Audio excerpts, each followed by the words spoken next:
Mi amiga me traicionó quitándome a mi novio después de que le fui infiel. Según ella, él no merecía eso. ¿Acaso eso le daba derecho a irse con él? El golpe final no fue descubrir que mi novio, o exnovio, Miguel, sabía de mi error.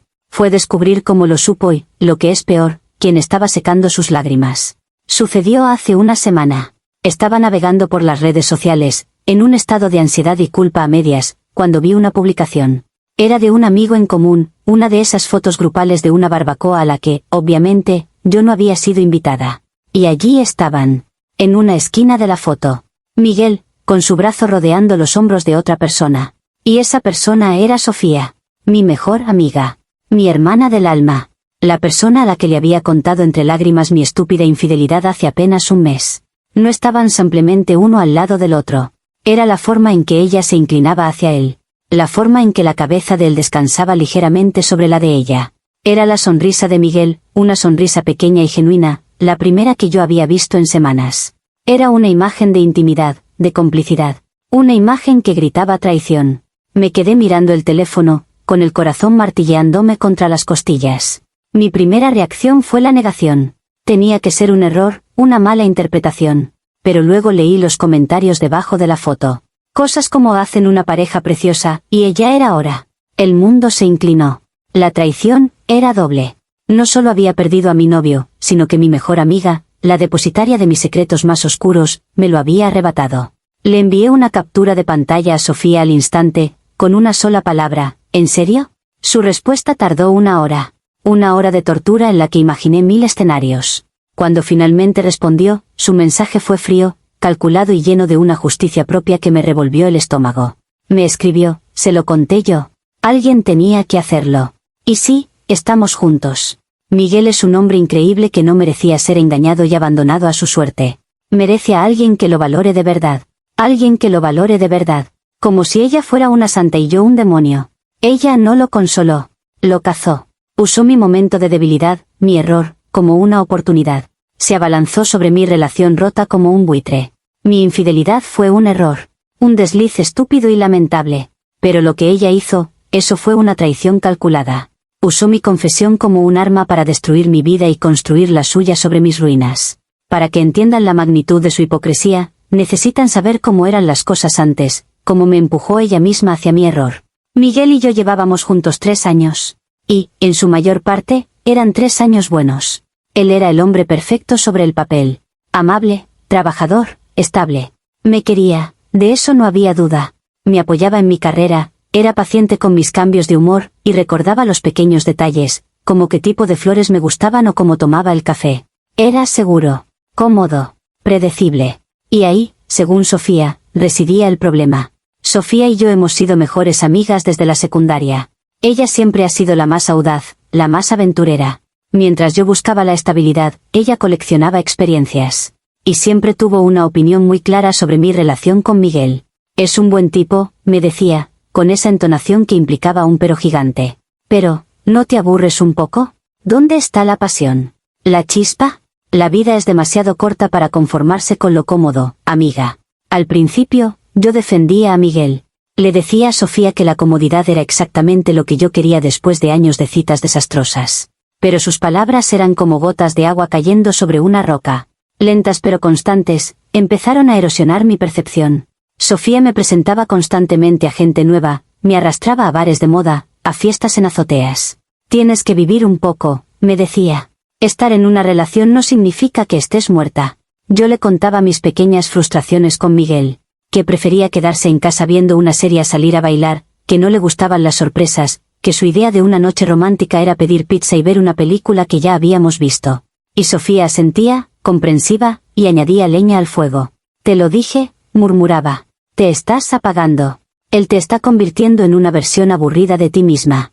No me di cuenta en ese momento, pero ella estaba plantando semillas. Semillas de duda, de insatisfacción.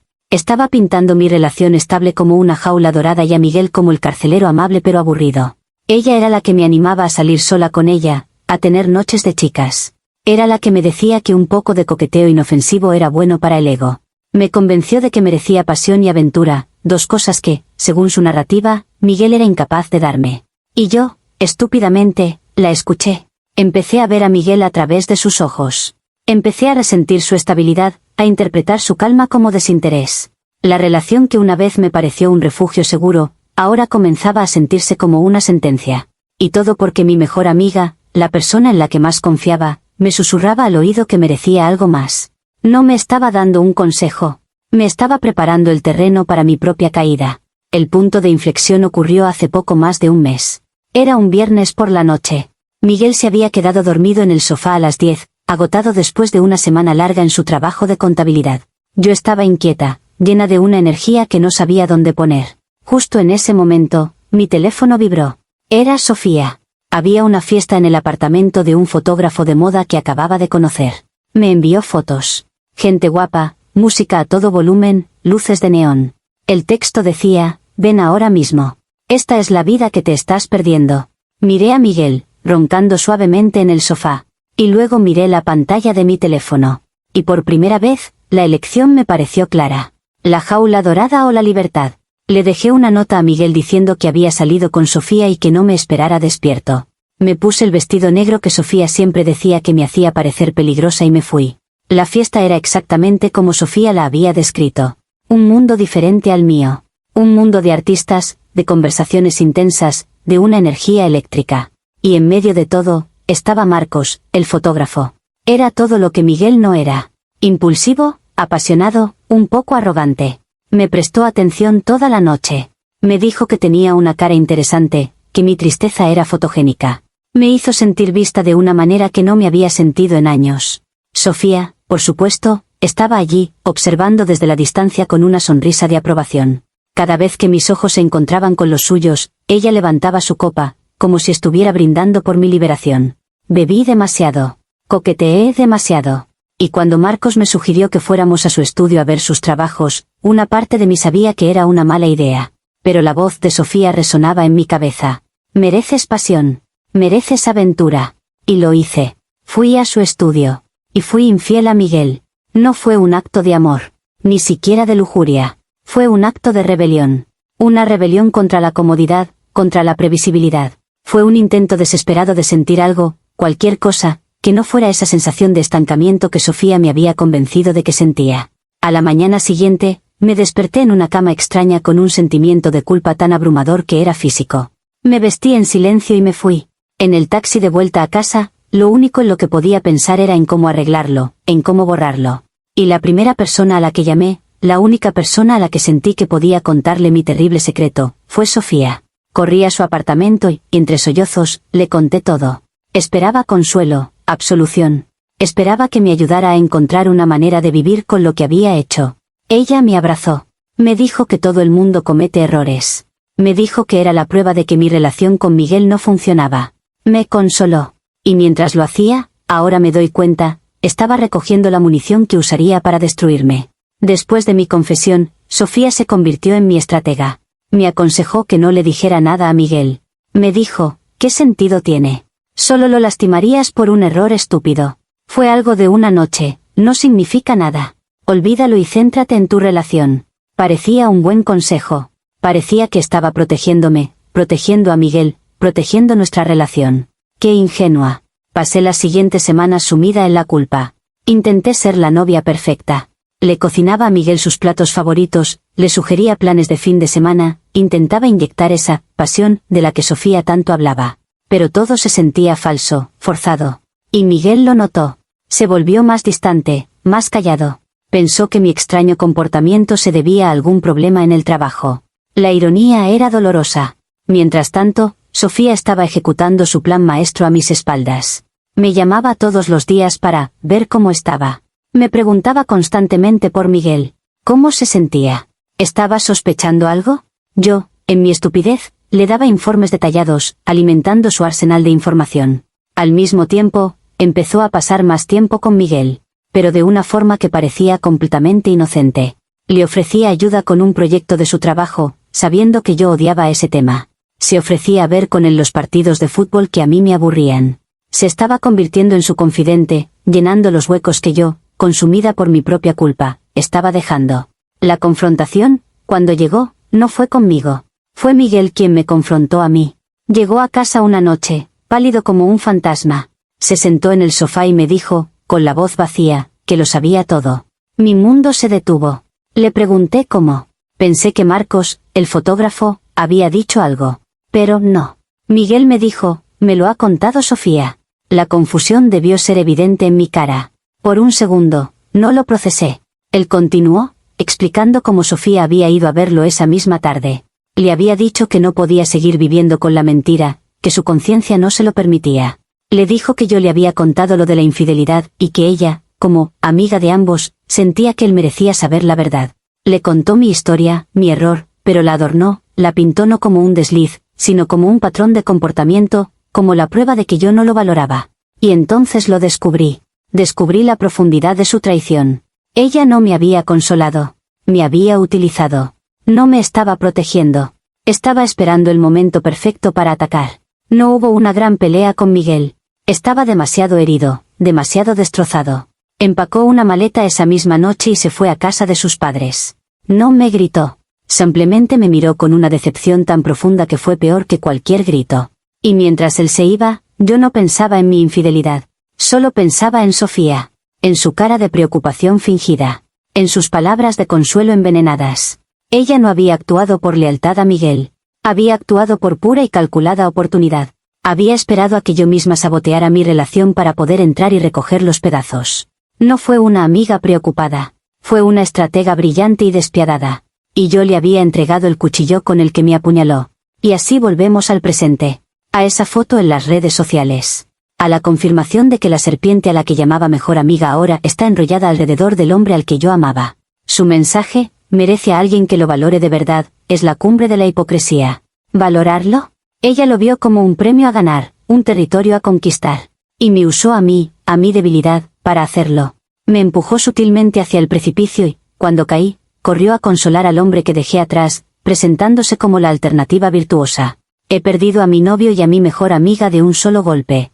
Mi círculo social se ha fracturado. La gente está tomando partido. Y gracias a la narrativa de Santa Sofía, la que se preocupaba tanto por la verdad, yo he quedado como la única villana. Ella es la heroína que salvó al buen hombre de la novia infiel.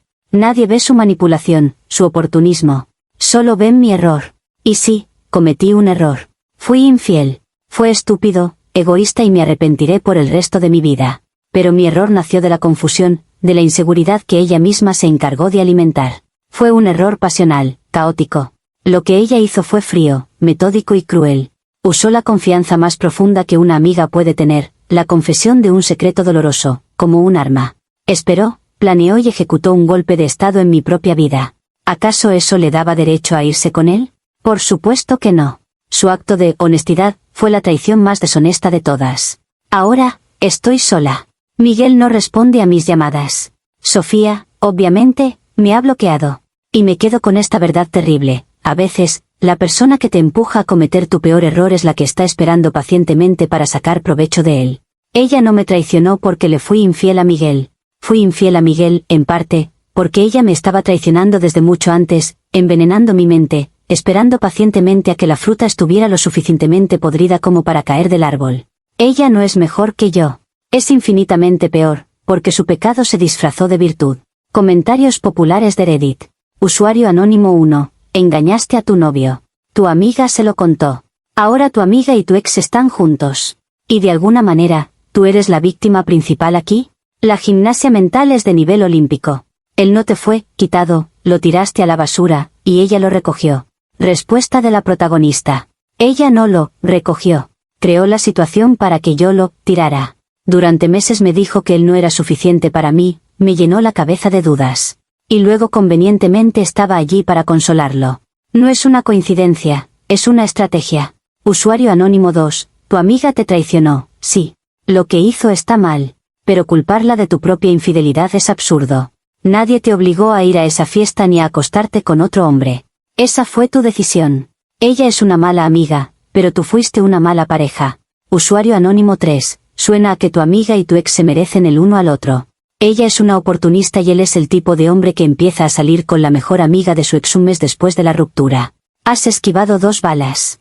Céntrate en por qué sentiste la necesidad de engañar en primer lugar en lugar de odiarla a ella. Respuesta de la protagonista. Es fácil decir, céntrate en ti misma, cuando no te han apuñalado por la espalda y te han robado la vida. Mi error fue un síntoma. La enfermedad era su manipulación constante. Ella creó el problema y luego se ofreció como la cura. Y lo peor es que todos la ven como una heroína. Actualización 1. Ha pasado un mes desde que mi vida se convirtió en un reality show de traición del que soy la única protagonista que no sabía que estaba grabando. Un mes de un silencio ensordecedor por parte de Miguel y Sofía, y de un coro de susurros y miradas de juicio de nuestro antiguo círculo de amigos. Leí los comentarios que decían que yo era la única culpable. Es tan simple, tan fácil, culpar a la persona que cometió el pecado obvio, la infidelidad. Es mucho más difícil ver los hilos sutiles de la manipulación que llevaron a ese momento. Es más fácil ver el cuchillo en mi mano que a la persona que me lo puso ahí. La vida se ha vuelto insoportable. Cada lugar que frecuentábamos está ahora contaminado. Fui a nuestra cafetería favorita la semana pasada y la camarera me miró con una lástima tan palpable que tuve que irme sin pedir. He sido eliminada de todos los grupos de chat. Mis amigos ahora publican fotos de sus salidas, y en cada una de ellas, están Miguel y Sofía, sonriendo, siempre juntos. Parecen la pareja perfecta, construida sobre las ruinas de mi felicidad. No podía seguir así. No podía dejar que su narrativa, la de Santa Sofía la Salvadora, fuera la única que existiera. Necesitaba una confrontación. Necesitaba que admitiera lo que había hecho. Después de varios intentos fallidos de llamarla, decidí que tenía que ser cara a cara. Sabía que iba a una clase de yoga todos los martes por la noche. La esperé fuera. Cuando salió, con su esterilla de yoga bajo el brazo y una expresión de paz zen en el rostro, me interpuse en su camino. Su calma se desvaneció cuando me vio. Intentó seguir de largo, diciendo que no tenía nada de qué hablar conmigo. Pero yo la bloqueé. Le dije todo. Le grité sobre sus meses de manipulación, sobre cómo me había envenenado la mente contra el hombre que amaba. Le dije que era una buitre, una serpiente. Le exigí que admitiera que me había tendido una trampa. Y su respuesta fue lo que me rompió. No gritó. No se defendió con ira. Me miró, con una calma fría y condescendiente, y dijo, nadie te obligó a hacer nada. Eres una adulta. Tomaste tus propias decisiones. Quizá, en lugar de culparme a mí, deberías preguntarte por qué mis palabras tuvieron tanto efecto en ti. Si de verdad hubieras estado feliz con Miguel, nada de lo que yo dijera habría importado. Y luego, añadió el golpe final. Yo no te quité a Miguel, dijo. Simplemente estuve ahí para recoger a un hombre maravilloso que tú tiraste a la basura porque estabas aburrida. Él está feliz ahora. Está, en paz. Deberías intentar encontrar lo mismo. Se hizo a un lado y se fue, dejándome allí, temblando de rabia en la acera. ¿Lo ven? Esa es su defensa. Su retorcida lógica.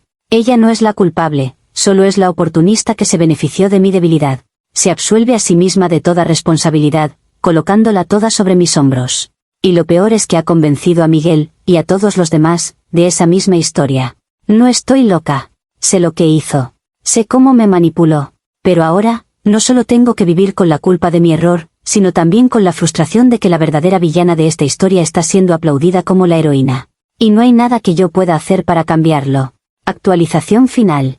Los meses que siguieron a mi confrontación con Sofía fueron un desierto. Me rendí. Acepté mi papel de paria. Cambié de cafetería, empecé a ir a un gimnasio diferente, construí una nueva y solitaria rutina. El dolor agudo se convirtió en una cicatriz sorda, un recordatorio constante de la doble traición. Miguel y yo nunca volvimos a hablar. Tuvimos que coordinar a través de un amigo para que yo pudiera recoger las últimas cosas que quedaban en su apartamento. Fue humillante. Le envié una lista a mi amigo, y una semana después, me entregó una caja de cartón. Esa caja se quedó en un rincón de mi nuevo y pequeño apartamento durante semanas. No podía soportar abrirla. Era la caja de Pandora de mi antigua vida. Finalmente, anoche, después de una copa de vino de más, decidí que era el momento. Tenía que dejar de ser una cobarde. Dentro había un batiburrillo de mis cosas, un par de libros, un jersey viejo, algunos cosméticos. Y en el fondo, había algo que no estaba en mi lista. Era un pequeño cuaderno de tapa dura que yo no reconocí. La curiosidad me pudo. Lo abrí. Era un diario. Era el diario de Miguel. Mi primer impulso fue cerrarlo. Era una invasión de la privacidad. Pero ya no quedaba nada que perder. Empecé a leer. Las primeras entradas eran de hace casi un año. Hablaban de su trabajo, de sus planes, de nosotros. Eran dulces, llenas de amor. Pero a medida que avanzaba, el tono empezó a cambiar. Leí entradas de hace 8, 7 meses. Mucho antes de mi infidelidad. Leí sobre su creciente frustración. Leí mis propias palabras, las que yo le decía, reflejadas en su dolor. Una entrada decía: hoy me ha vuelto a decir que soy aburrido. Solo porque quería quedarme en casa con ella en lugar de ir a otra fiesta. Siento que nunca soy suficiente. Que siempre estoy decepcionándola. Otra, de un mes después: Sofía dice que Laura está bajo mucho estrés, que no me lo tome como algo personal. Intento creerla. Pero cada vez que salimos con los amigos de ella, siento que se avergüenza de mí. Se ríe más fuerte, coquetea más. Es como si quisiera demostrar que no pertenece a mi mundo tranquilo. Y entonces, llegué a la última entrada. Estaba fechada 2 días antes de la fiesta en la que lo engañé. Hablé con Sofía hoy. Le conté que creo que esto no puede seguir. La amo, pero me estoy perdiendo a mí mismo intentando ser el hombre emocionante que ella quiere. Me siento como un fraude. Sofía me dijo que tengo que hablar con ella, que sea honesto. Pero no sé cómo. No quiero herirla. Pero tampoco puedo seguir viviendo así. Creo que voy a tener que terminar con esto. Es lo más difícil que he tenido que hacer nunca. Cerré el cuaderno. La habitación daba vueltas. Me quedé sentada en el suelo, con el diario en mi regazo, y la verdad, una verdad mucho más terrible y compleja que la que yo había construido, se me vino encima. Sofía no me había manipulado para que yo engañara a Miguel. Yo ya lo estaba perdiendo. Mi insatisfacción, alimentada por ella o no, era real. Y él lo sentía. Él ya se estaba yendo. Estaba planeando dejarme. La traición de Sofía no fue que me empujara a ser infiel. Su verdadera traición fue mucho más profunda. Ella sabía que Miguel iba a dejarme. Lo sabía. Y en lugar de advertirme, en lugar de darme la oportunidad de luchar por mi relación, se quedó callada. Me consoló, sabiendo que mi relación ya estaba muerta. Y luego, después de mi infidelidad, usó mi error como la excusa perfecta para justificar el final que ella ya sabía que se avecinaba. No le contó a Miguel mi secreto para ser honesta. Se lo contó para acelerar lo inevitable y posicionarse como la salvadora. Me di cuenta de que mi infidelidad no fue la causa de la ruptura. Fue simplemente el clavo en el ataúd de una relación que ya estaba muriendo. Sofía no me robó a Miguel. Simplemente se quedó con lo que las dos, a nuestra manera, ya habíamos destruido. No sé si esta verdad me hace sentir mejor o peor. Me absuelve de ser la única causa, pero me condena por haber sido tan ciega. Y condena a Sofía, no como una simple oportunista, sino como la estratega más fría y calculadora que he conocido. Se sentó y observó cómo me ahogaba, sabiendo que el hombre al que yo intentaba aferrarme ya había soltado la cuerda. Y esa, al final, es la única traición que de verdad importa.